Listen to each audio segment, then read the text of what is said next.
Hello mga kaps, mga guys, magandang gabi po sa ating lahat. Ito po yung lingkod, Nobs Vlog. So meron tayong coverage ngayon. Dito tayo sa Luneta Park. Ito yung day 2 ng rally ng Iglesia ni Cristo. So gabi ngayon mga guys.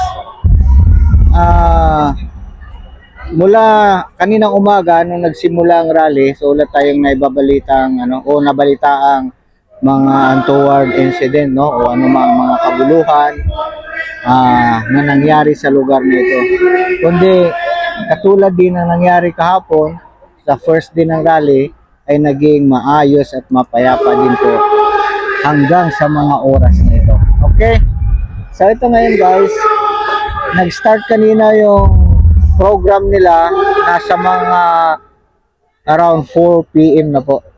Yung panahon, sumang-ayon po, no? Nagbigay ng magandang panahon ang kalikasan at ito po,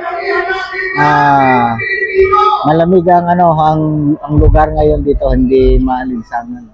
Pero sobrang dami po ng tao.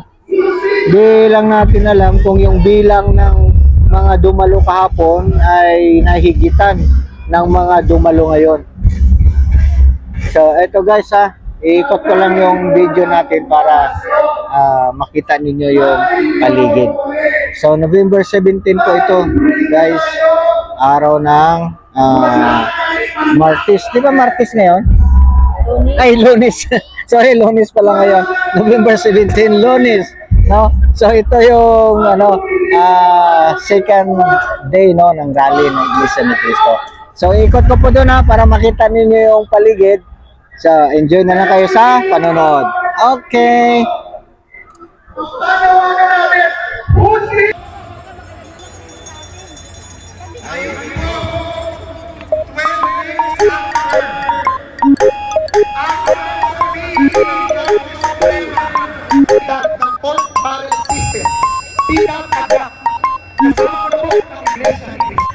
Mga kaibigan, susunod natin ang tagapagsalita, ang former chairman ng...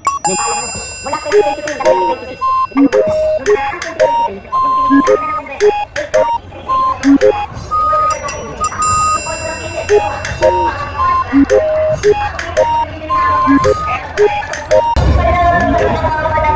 Pasok tayo dito. Dito tayo sa looban. Ayan. Yung pagpahingi nyo naman yung kapat ng bayan. Kung gusto nyo ng budget, kuhain nyo sa mga magnanakaw dyan. Hindi yung kukuhain nyo sa kabana naman.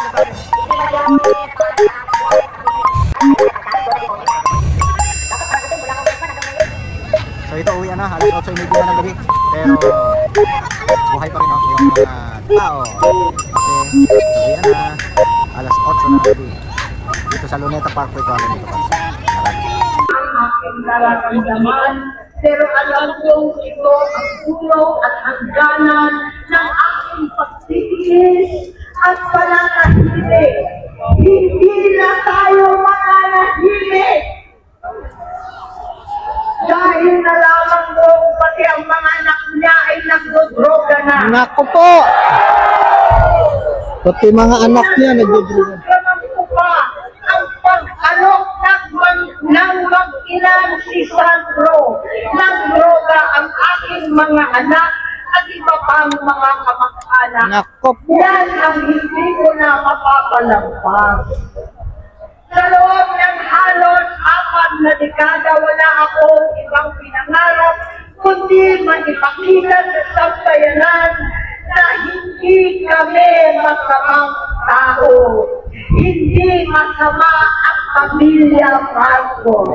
Oh, kawawa mo naman ang mga Marcos. Ng aking ama. Sa pamamagitan na nagpagtatrabaho para sa bayan, sinikap kong maging mabuting gobernador, kinatawan, senador.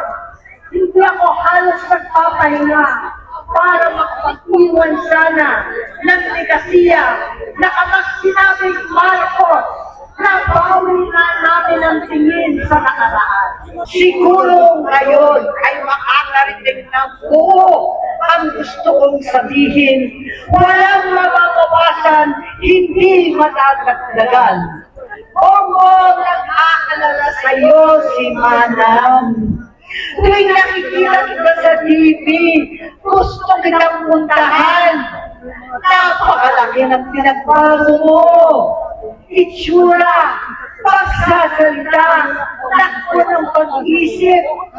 Minsan, napapatanong ako sa sarili ko, ikaw pa ba yan?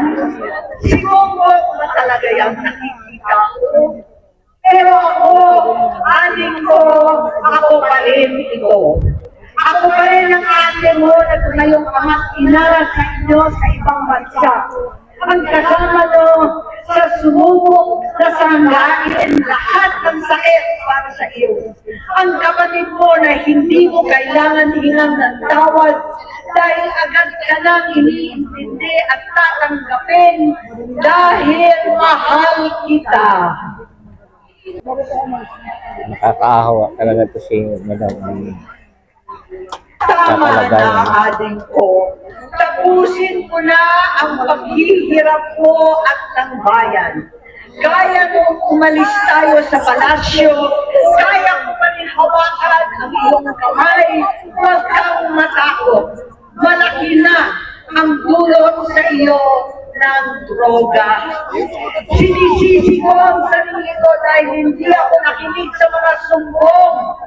Hindi ako nakialam. Hindi ako maniwala.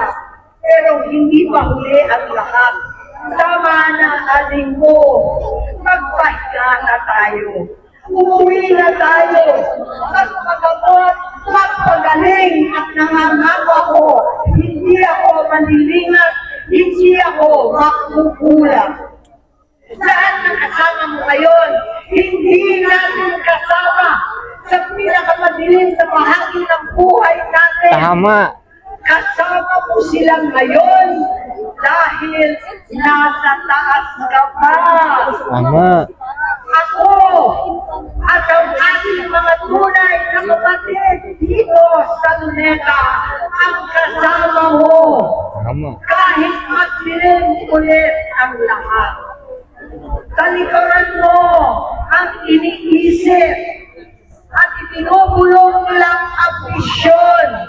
Unahin na natin ang kalusugan mo dahil sa addiction na bigyan mo ng malubhang karamdaman ang buong bansang Pilipino. Yun.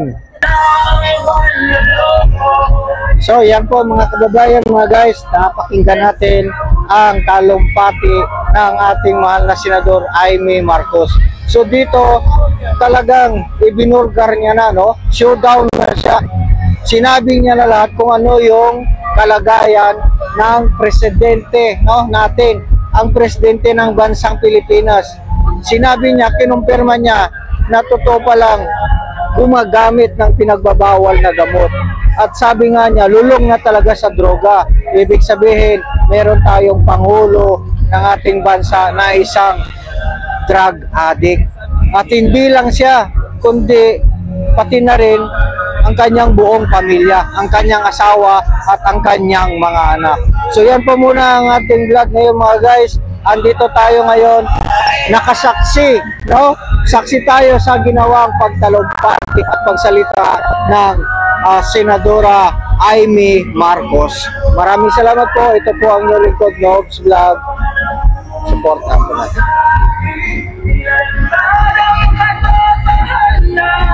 Video. Okay, dito po kami sa rally ngayon ng Iglesia ni Cristo. Dito po sa Luneta. Oras po, alas 8 ng gabi. So, kasama ko po si Tinig ng Karunungan. Isa.